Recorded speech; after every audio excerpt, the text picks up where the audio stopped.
Anthropology is the study of human beings.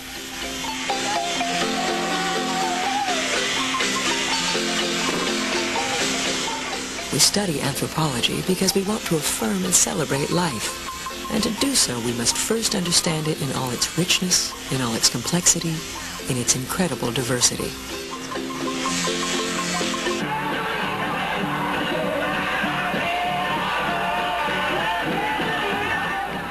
The central insight of anthropology is the perception that each pattern of behavior, each human blueprint for survival is in its own terms equally valid, worthwhile, creative.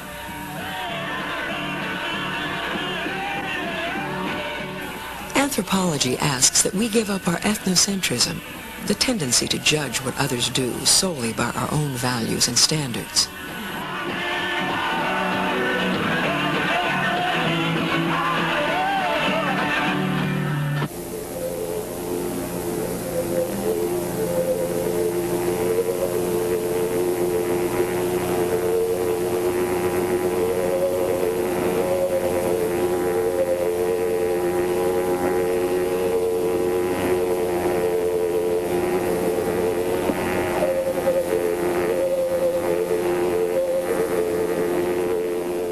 We note many solutions to the universal problems of survival, a multitude of adaptations.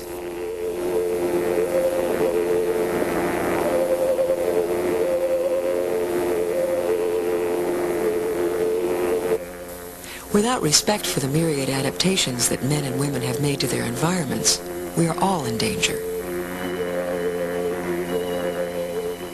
Every culture is at risk.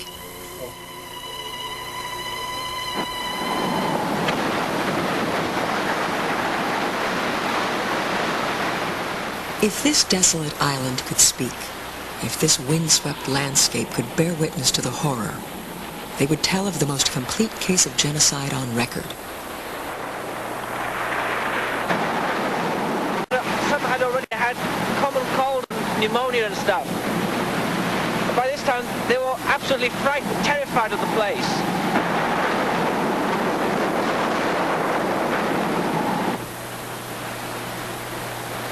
Of July. The Aborigines were terrified to stop any longer at the penitentiary, as they said the devils were there. They said the devil run round the room, come to the windows and speared them. I inadvertently asked why they cried, when one of them, Dre, asked why black man's wife was not to cry as well as white man. Died.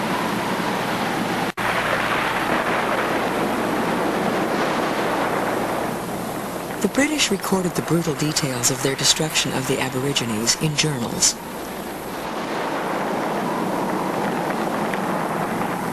They have a great abhorrence of the doctor, whom they look on with suspicious horror. Last night he attempted to feel the pulse of one of the females. When he approached her, she screamed and shrieked and crouched beneath a blanket and tried to bite him. Imagine that kind of scene, eh? Without any defense at all, against the disease. Yeah. No, just wipe them out. The end. This is how the Aborigines looked when the British set up Tasmania as a penal colony. Rapists, arsonists, murderers, these were the colonists let loose upon the native population.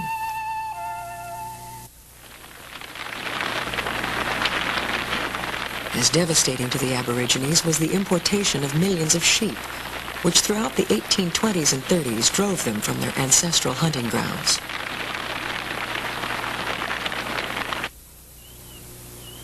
By 1858, there were only 15 remaining Aborigines on the island.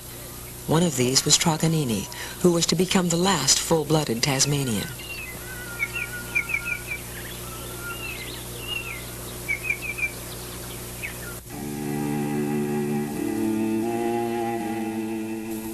This was the great age of the biologists and geologists who, in discovering the skeleton of Neanderthal man, developed an overwhelming interest in the Tasmanians, viewing them as the missing link in the human evolutionary chain. In the ensuing hysteria, Scientists rushed to obtain Tasmanian skulls for study and display. Graves were robbed and bodies exhumed. When King Billy, the last Tasmanian male, died in 1869, a scandal ensued. While his body was still in the morgue, his skull was stolen and another forced into its place. His body reduced to a mass of blood and fat, his hands and feet mysteriously missing.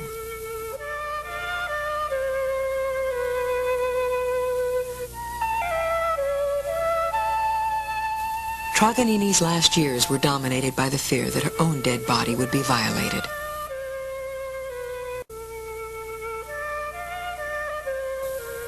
And what became of Truganini?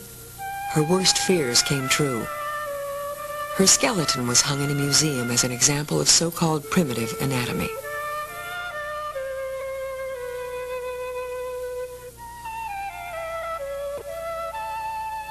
In 1974, the Tasmanian government, in part because of protests by Australian Aborigines, took possession of her remains in order to end the brutal disrespect visited upon her body. She was cremated and buried at sea off Brunei Island near Oyster Cove, where she had once lived.